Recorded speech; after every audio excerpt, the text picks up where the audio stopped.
Fala galera, estamos chegando para mais um vídeo de dicas de Cartola FC aqui no canal do Stats. Antes de a gente falar sobre essa rodada 11, já quero pedir a vocês para deixar o like no vídeo e se inscrever no canal. E lembrando também que a gente tem um canal gratuito no Telegram, lá a gente manda muita estatística, as dicas da rodada em primeira mão, arbitragem. Segue a gente, tá aqui na descrição. Vamos então para a rodada 11, vai acabar essa maratona de jogos, né? A gente tá aí desde praticamente a terceira rodada, com um jogo atrás do outro. Vão voltar os campeonatos tanto internacionais como os mata-matas nacionais.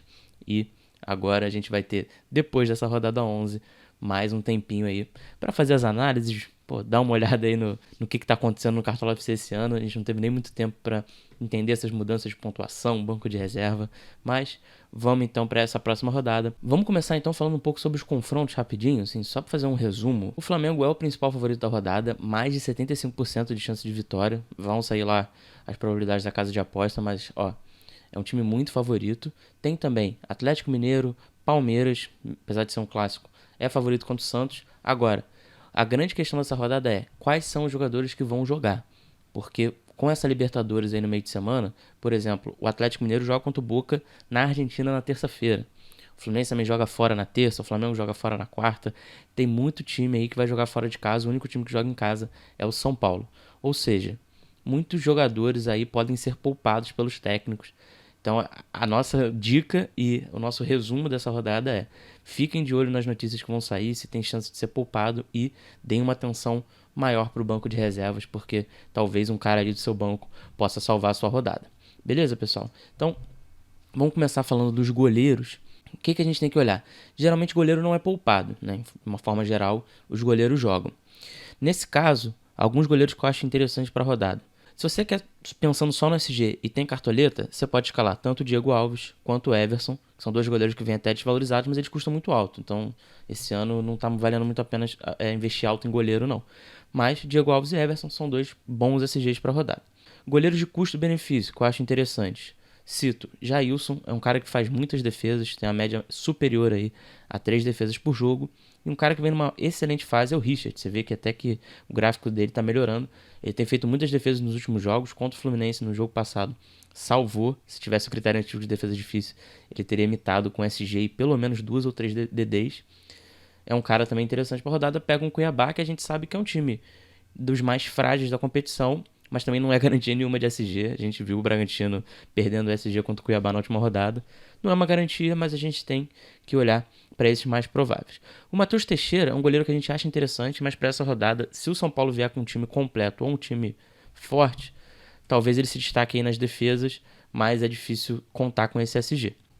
E aí, por último, o goleiro que eu cito pelo preço também é o Gabriel Chapecó. Ele é um goleiro de 2,76 cartoletas, então para quem tem pouca cartoleta é um excelente investimento. O Grêmio tá muito mal na competição. Ele teve ali uma mitada que ele pegou pênalti e depois 2 jogos mais ou menos. Se você confia que o Grêmio vai manter essa escrita aí de grenais recentes e vai conseguir manter esse bom retrospecto contra o Inter, é uma aposta interessante, mas sendo clássico, é muito mais pelo valor que ele custa do que pelo potencial de confronto que ele tem, né? Então, já vamos passar aqui para os laterais. Os laterais a gente tem que analisar, não vai ter como, a gente vai ter que analisar quais vão jogar. No Flamengo, praticamente é certo que você vai ter pelo menos 2 SGs do Flamengo nessa rodada. O que acontece? Lá, os laterais jogam pela direita, e aí pode ser o Isla, pode ser o Mateuzinho, pode ser até o Rodinei. Eles têm muito mais ofensividade do que os laterais esquerdos, que geralmente é o Felipe Luiz. Ou seja, quem jogar nessa ala direita, e aí, atualmente é o Isla que está provável, porque ele é o titular da posição, mas a gente não sabe se é ele realmente que vai jogar ou se ele pode ser poupado para Libertadores. O Isla é uma excelente opção. Também cito o Vinha, voltou aí nessa última rodada, ele tinha um mínimo para valorizar muito alto e ainda assim conseguiu valorizar, porque fez 15 pontos, né? Deu assistência, manteve o SG, se destacou aí com 5 desarmes. É um cara interessante para essa rodada também, porque o Palmeiras é favorito contra o Santos, apesar de ser um clássico. O Marcos Rocha não deixa de ser uma boa opção, até pensando no SSG. Ele tem vindo aí de algumas pontuações interessantes. 22 desarmes em 7 jogos, são mais de 3 desarmes por jogo. O Marcos Rocha também vale ficar de olho. Complementando, vamos falar um pouco dos laterais do Atlético Mineiro. Fica de olho em quem vai jogar, se vai ser o Guga, se vai ser o Mariano. Independente disso, são boas opções. O Guga é um pouco mais caro, o Mariano é mais barato, mas aí a gente tem que analisar quem é o jogador provável. E aí, fechando um lateral que eu acho interessante também para essa rodada, é o Igor Vinícius do São Paulo. O São Paulo enfrenta um Bahia, o Bahia tá bem no campeonato. Você vê que é um confronto do sexto contra o São Paulo. Só que o São Paulo ganhou na última rodada, joga em casa, a gente sabe que é um bom time jogando em casa, e o Igor Vinícius tem um bom número de desarmes, então se ele conseguir segurar esse SG aí contra o Bahia e ainda tiver essa média de desarmes, ele pode ter uma excelente pontuação nessa rodada. Então a dica é essa, fiquem de olho nos jogadores que vão jogar, tanto no Flamengo como no Atlético Mineiro, como no Palmeiras, porque tem Libertadores no meio de semana. Subindo então aqui, vamos falar da zaga. Na zaga, é óbvio que é parecida a dica, mas principalmente a gente tem que ficar de olho se os jogadores titulares vão ser poupados, geralmente os reservas são mais baratos. No caso do Flamengo, o Flamengo é uma excelente opção para escalar zagueiro. Só que você tem um Rodrigo Caio custando 12 e um Arão custando quase 12. E os dois ainda vêm valorizados, o Arão mais porque fez gol no último jogo, o Rodrigo Caio um pouquinho valorizado porque fez 7 pontos. O que acontece aqui? Se algum deles dois não jogarem, por exemplo, jogar um Gustavo Henrique, que é muito mais barato, já fica um excelente custo-benefício. Do jeito que está agora, é mais difícil porque eles estão muito caros. Mesmo caso do Gustavo Gomes. O Gustavo Gomes é uma excelente opção para o Cartola, já voltou jogando bem, 6.6, só que ele também custa 11 cartoletas. Está desvalorizado, então o mínimo para valorizar dele baixou, porém, 11 cartoletas na zaga é um investimento alto. Aí é a gente entender se vale a pena. No Atlético Mineiro, o Júnior Alonso eu acho que vai ser um cara muito bem escalado, principalmente se ele jogar, porque ele tem esse potencial de valorização, vem desvalorizado, é um excelente zagueiro e tem esse SG aí. O América Mineiro tá mal no campeonato, tem ali em 15º, emendou 2 vitórias, mas já perdeu de novo, tomou uma goleada aí do Fortaleza. O Júnior Alonso é um jogador bem interessante. Vou finalizar para também a gente não ficar falando sobre muitos jogadores, lembrando que as dicas por posição vão sair lá no nosso perfil entre hoje à noite e amanhã de manhã, e lá vão ter todas as opções consolidadas. Aqui é um filtro inicial da rodada. Cito também o Pedro Jeromel, que deu uma recuperada aí no futebol dele. Caiu um pouco nas últimas rodadas, porque tá difícil o Grêmio segurar esse SG, porém, um zagueiro que consegue alguns desarmes, faz uma pontuaçõezinha líquida, não é um cara de tomar muitos cartões, nem cometer muitas faltas. Você vê que ele tem 6 faltas em 8 jogos, é muito pouco.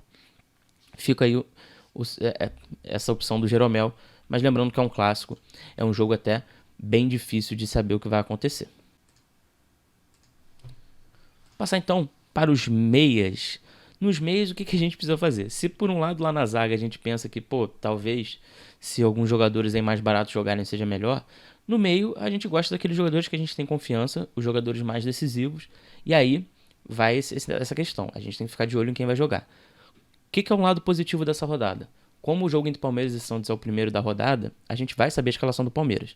Então, 2 excelentes opções, naturalmente, para a rodada, que são Rafael Veiga e Gustavo Scarpa. A gente vai saber se eles vão jogar. Tem chance, por exemplo, do Scarpa ser poupado, talvez, é um cara que tem jogado vários jogos. E o Veiga está numa excelente fase, depois de começar o campeonato mais ou menos. Você vê aí, ó, ele vem de algumas decisões. É um jogador excelente, é óbvio que tem esse potencial alto de desvalorização, né? Porque um cara que vem de valorização de 3 cartoletas pode devolver essas cartoletas para o mercado, mas é um cara interessante. O melhor meia da rodada, sem dúvidas, é o Arrascaeta. Já voltou jogando bem, 8.6. Teve a bola nos pés ali para empatar o jogo, acabou sendo uma finalização defendida, mas demonstrou por que ele é o principal meia do Cartola aí nos últimos anos. Desvalorizou, porque ele tinha um mínimo para valorizar muito alto. Ficou então aí uma opção mais acessível com excelente confronto. Ficou então uma opção mais acessível com excelente confronto e é um craque, né? Então, sem sombra de dúvidas, a Arrascaeta será muito bem escalado nessa rodada e vai aparecer como capitão em muitos times. Vamos ficar de olho também em 2 jogadores que eu acho interessantes para a rodada. Um deles é o Lima. Lima tem pontuado muito bem, tanto com decisões, são 3 em 8 jogos, como líquido. Nesse último jogo, por exemplo, ele fez 6.5. O Lima é um cara interessante, não custa tão caro. Eu ficaria de olho nele. Uma opção mais barata é o Johan. 6.6, tem que ver se ele vai jogar mesmo. Mas a gente sabe o potencial do Johan até de decisões, de dar assistências. Ainda não tem gols no campeonato, mas com um confronto favorável, eu acredito que o Johan também é uma boa opção. E aí eu vou deixar uma aposta pra galera, um cara que o pessoal tem falado bastante, é o Juninho Valora, do América Mineiro. Quem sabe aí se o Atlético vem com desfalques ou vem com jogadores poupados, A gente não vê um América Mineiro mais forte. Tem aí 5 decisões em 7 jogos. Vem desvalorizado porque fez só 2 pontos no último jogo, mas ainda assim mostrou aí uma pontuação líquida. Tá desarmando, tá decidindo. Tem um número alto de faltas, então não tomou ainda cartão amarelo, mas com quase 2 faltas por jogo. Talvez ele tome cartão amarelo aí no futuro próximo, porém o Juninho Valora fica aí como uma aposta para quem quer se diferenciar. Lembrando que fiquem de olho principalmente nos meios do Palmeiras em quem vai jogar nessa rodada. Então já vamos seguindo aqui, falar 2 atacantes. O que a gente tem que ficar de olho nessa rodada? O Flamengo é o time com maior potencial de gols, mas será que o Gabigol vai voltar? Tem a chance do Gabigol não jogar na final da Copa América e como o jogo já é no Rio, ele ir para jogar domingo contra o Flamengo. Porém, tem chance dele entrar durante o jogo e a gente não sabe como vai ser isso. Só que o Gabigol custa muito caro, né? São 22 cartoletas e um alto potencial de desvalorização. De qualquer forma, o Pedro não tem feito seus melhores jogos recentemente, né? Ele fez um gol ali contra o Cuiabá, mas vem de 2 jogos mais fracos. Porém, é uma excelente opção. E um cara até um pouco mais barato é o Vitinho do Flamengo. A gente sabe que ele é cartoleiro, não tem demonstrado muito isso recentemente, mas a pontuação líquida tá ali. Quem sabe sem o Bruno Henrique não joga, ele não surge aí como uma excelente opção, até para dar uma economizada. A gente viu na última rodada aí que até a equipe do Stats escalou o Davi, pensando em dar uma barateada, e foi uma aposta certeira, fez quase 23 pontos, foi um grande diferencial na rodada. O Vitinho talvez seja esse cara com esse potencial de desequilibrar pro lado do Flamengo. No Atlético Mineiro, tanto o Hulk como o Savarino a gente não sabe se vão jogar. Eu acho que o Hulk com certeza será poupado, pensando aí no jogo contra o Boca na Argentina. Então, vamos ver quem vai jogar nesse ataque do Atlético. É um time com potencial de gols também, mas a gente tem que ficar de olho para ver quem vai jogar. Jogadores que a gente já conhece, né? Jogadores consolidados que vale a pena citar. Vamos lá. Marinho é uma boa opção em qualquer jogo. Custa caro, mas é um cara de confiança. E aí tem Arthur e Gilberto, que vem bem desvalorizados, porque eles decepcionaram na última rodada. Ficaram um pouquinho mais acessíveis. O Arthur tem um jogo muito difícil, mas sem o Claudinho, ele vira o cara do Bragantino. E o Gilberto também tem um jogo bem difícil, mas aí para quem, por exemplo, confia na lei do ex, vai enfrentar o São Paulo, já que ele decepcionou muita gente na última rodada, quem sabe agora ele não devolve. Vamos ficar de olho também em quem joga no Palmeiras. Aí a gente vai saber, né? Porque a escalação vai sair antes. Ficar de olho aí quem serão esses atacantes, quem sabe não surge uma boa opção. E aí eu vou deixar uma última aposta pra gente fechar o vídeo no Matheus Peixoto do Juventude, um cara que vinha numa sequência de gols em vários jogos, já tem 5 em 9 jogos. Na última rodada, não fez gol, não deu assistência e já fez 3.4, que é uma excelente pontuação líquida para um atacante, né? Então, enfrenta o Atlético Goianiense, que é um time que tá até bem no campeonato, mas não é aquele time que inspira grande confiança. Fica de olho aí no Matheus Peixoto, que ele pode ser o diferencial para a sua rodada. E aí, fechando nos técnicos, não tem muito o que dizer. É de ficar de olho nos favoritos. Então, por exemplo, o Rogério Ceni é um dos favoritos. O Cuca é uma boa opção.